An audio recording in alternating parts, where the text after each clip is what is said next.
actually open to the public all the way. They can come down here, go to Emerald Lake. There's just this red section here. They're not allowed to go uphill. And the fact that it is restricted means that we're really lucky to be able to go up to the sites and actually still find Burgess Shale fossils. Almost every single rock that you'll pick up today will have something in it. It just might be the size of my little pinky nail, but there'll be something there.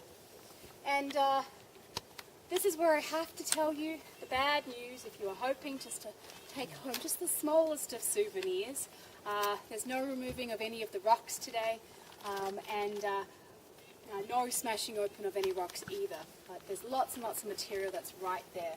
Instead, up at the side, I do have some paper and some crayons to do some rubbings of some trilobites, and I do have a very small souvenir back in my car at the end of the day, so you don't have to carry a nice, even a small heavy rock back and forth. And between this site and our trilobite beds, we have a variety of security measures, some that you'll see, some that you won't. We have motion sensor cameras that take images as people move through, just to check to see who's where and make sure that they're with an appointed guide. We have a webcam which you can go on the internet and move it around, and at over 100 meters away it can very clearly read my name tag. It's kind of scary. Big Brother is watching. At the site that we're at today, you'll actually see there's a live camera. It sends a live message back to Banff Dispatch. We got that just last year as Field joined the 21st century with cell reception. So you can actually get cell reception at the quarry now. And we also have some alarms in place for areas where even I'm not allowed to go. For example, where we're headed today, the Walcott Quarry, there are 2 quarries above, and we're not allowed in them. But don't worry, that rock comes to us every year, so always new material to see. And people do try and come up here and take fossils. It does happen. Some of you, especially those of you from Calgary, may remember a couple of summers ago we had a bit of excitement up here at the Walcott Quarry. There was a guided group coming up here who saw 2 guys up in the quarry and thought, oh, that's unusual. They don't look like they're in uniform. There shouldn't be anyone else here today. They called it into our Banff Dispatch, and sure enough, no one was supposed to be here. So they sent out a law enforcement warden to see if they could catch them. Now up here it's a little challenging because they can come out multiple ways, out to Field, out to Emerald Lake, out to Takaka Falls. But they managed to kind of get an idea through binoculars where they were headed, and the warden actually picked them up at the end of Emerald Lake here. Unfortunately though, as he was trying to find out what they were doing, there was a bit of a language barrier. As always happens in the parks, there was another emergency that arose that unfortunately took precedence over the fossils, so he had to say, just wait here and I'll be back. You can imagine that when he returned they were long gone. But when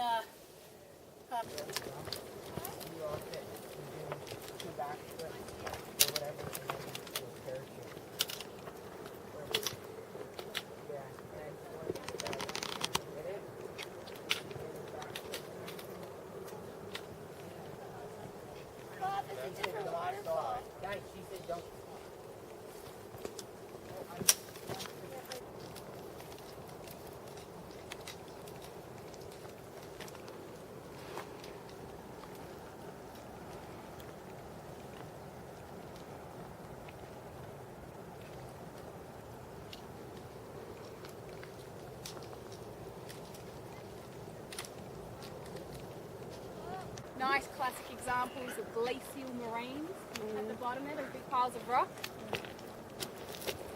Probably not.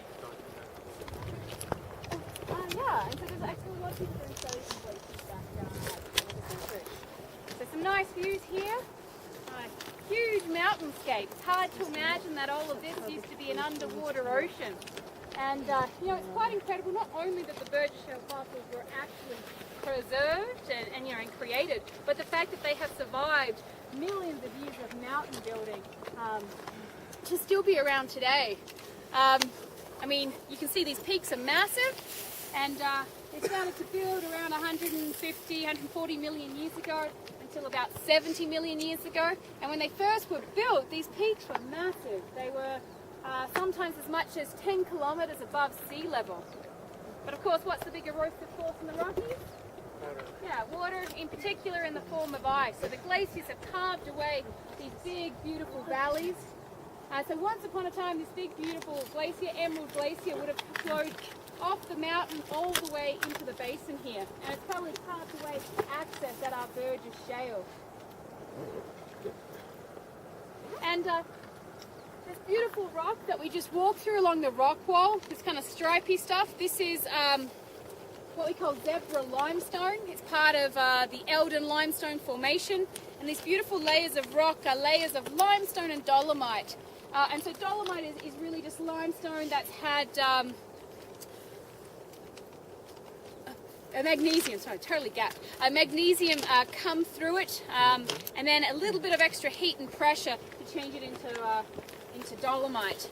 And this is actually what caps what we call our Oreo cookie formation of the Burgess Shale. So the shale is a soft, creamy centre, and it's capped by a hard limestone cookie on the top and the bottom. And we'll see a nice clear image of our escarpment as well as we get a little bit further up. But it was actually the fact that this limestone's so hard that was thought to be one of the reasons that the Burgess Shale fossils are still intact. It's thought that the escarpment took the pressure off where the fossils are, protecting them from all of that heat and pressure. And just before lunch, I'll stop very, very briefly.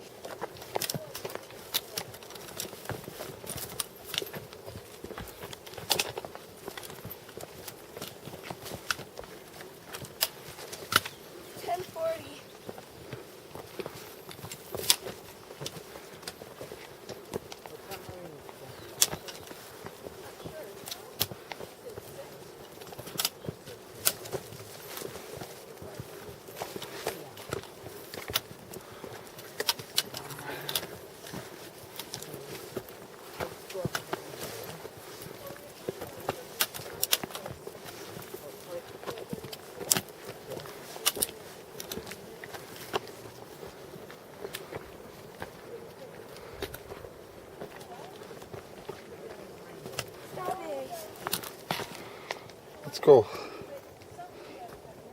Atrás, behind you. Oh, sorry.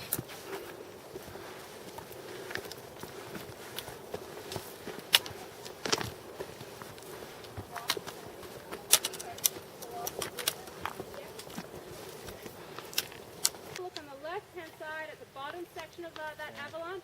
You can see the browner stuff. That used to be big forest like what you see next to it. Maybe a little bit smaller, but it was taken out 3 winters ago by almost a size 4 avalanche, which is an avalanche big enough to bury a town. And it hit the lake, took out really old big trees, kind of like what we see behind us here, and broke up all the ice on the lake for the rest of the year. And that was in about January. Huh. So pretty impressive, the force of nature. Did the powder cloud hit the lodge? I'm actually not sure if the snow hit, the wind hit. So what actually does most of the damage on an avalanche is actually not the snow moving, but it's the wind that it generates. And so something meters away from the end of an avalanche, where the snow piles up, can get moved. That very same year we had an avalanche come down just near the road that you came up to get here, and there was a semi on the highway, and the avalanche finished maybe 100 meters away from the semi, but the wind pushed the semi right across the Trans-Canada, horizontally, like sideways. Wow. So it's pretty impressive, the force. Are those boats out on the lake? Yeah, you can go for a paddle on a canoe. And down there is the Emerald Lake Lodge. It's Just over the rise here, and then we're going to stop and have a beautiful spot in the sunshine with this incredible view. It doesn't get better than this. yeah. You can, I haven't on the seen ground. the glacier lakes in a while. They're beautiful. Yeah, and with the sun, the colour just really pops. When it's overcast, it's not quite as spectacular. Still nice.